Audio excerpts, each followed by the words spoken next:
Amazing Caves, written by E.D. Evans. Focus question. What can you find in a cave? What to know? Bright. Cave. Crystals. Drawings. Sharp. Shiny. Connections. Writing. Read the question on the last page of this book. Make a list of what you see. Share your ideas with your class. Science.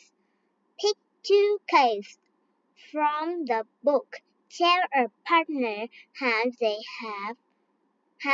are the same and different. This cave has sharp rocks. This cave has blue water. This cave has black bats.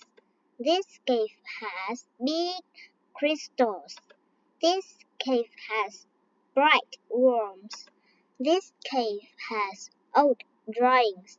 This cave has shiny fish. What does this cave have?